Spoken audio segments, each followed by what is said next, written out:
Hi everyone, it's CricketSong, and in this video I'm going to be discussing the topic of reality shifting. The inspiration for this video was an email that I received from an individual who asked me what my personal thoughts and opinions were in regards to reality shifting, if I could define what it was or explain what it is, and also explain how it would be applied within witchcraft or a magical practice and why a witch would use reality shifting. And the reason why this individual was asking me is because they either overheard or read a conversation that was going on between individuals, and this phrase was brought up, but it was never explained what reality shifting was. So this individual that emailed me was unsure exactly what they were referring to in the conversation. Because I don't know the context of the conversation, I am going to explain what I believe reality shifting is, what it's referring to, and then I will explain how I would use this ability, technique, in witchcraft and how I already use it, even though I may not use the phrase reality shifting.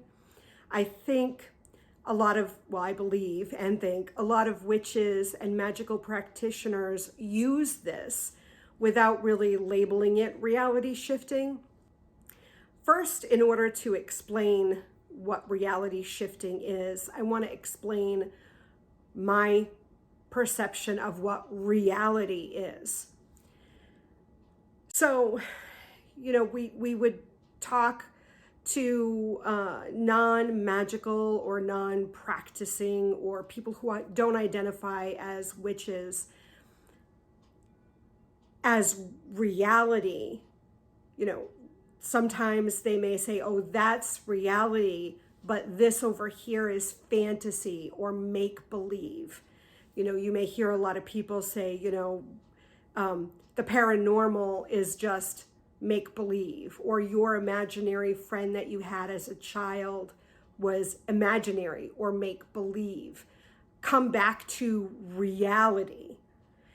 And I believe that when we talk about reality in that sense, we're talking about the experiences we share, the collective experiences we have as human beings in the physical realm, the experiences we have that we can have or experience with our five senses: sight, taste, touch, hear, smell. I think that's the five senses. Those experiences we classify as reality.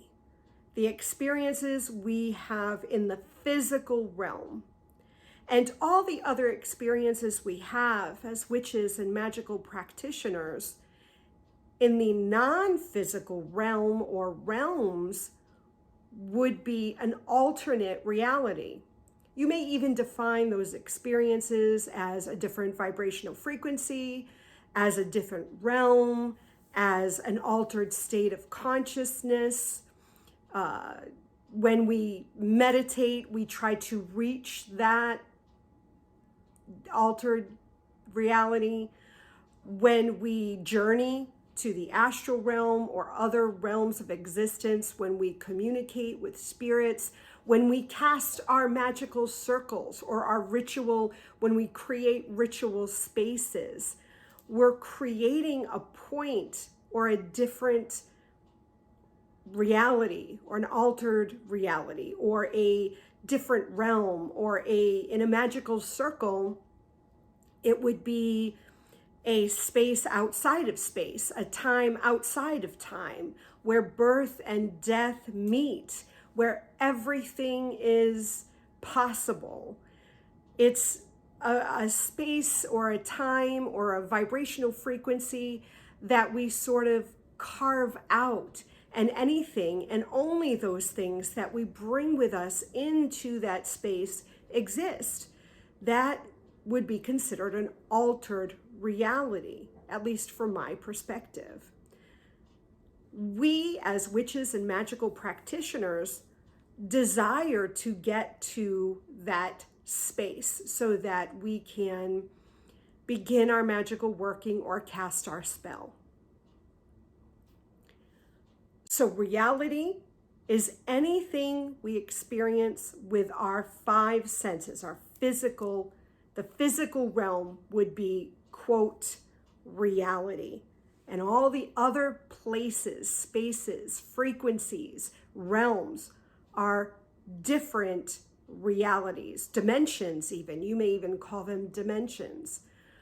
When we use phrases like the veil between the realms is thinnest, it's sort of, in this discussion, is sort of the line of shifting reality.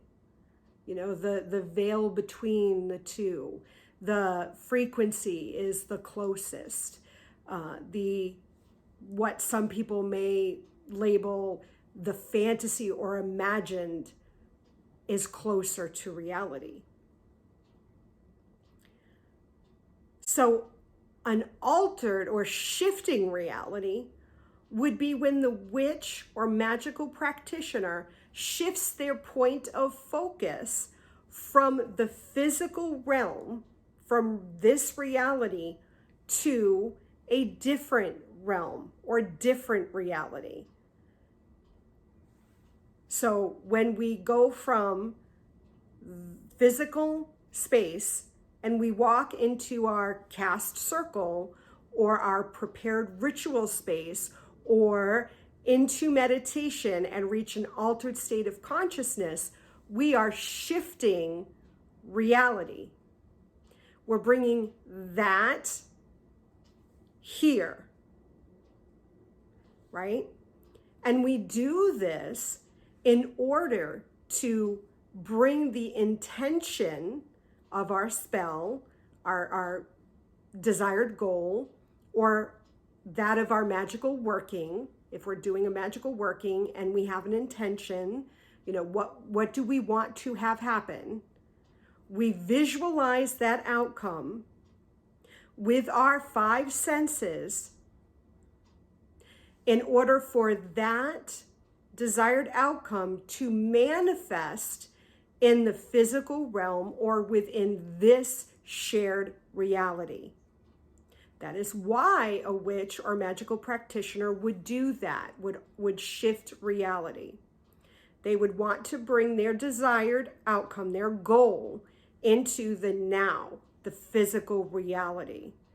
And we do this within casting our spell, reaching an altered state of consciousness, meditating, journeying to another realm, meeting or communing with the spirits or deity. That is why we reality shift, bringing that which we desire into the physical realm. And perhaps you as a witch or a magical practitioner have other ways in which you do this. But I do believe visualization is, you know, the most common, at least the one that I use all the time when I'm casting a spell, when I'm sending out that intention.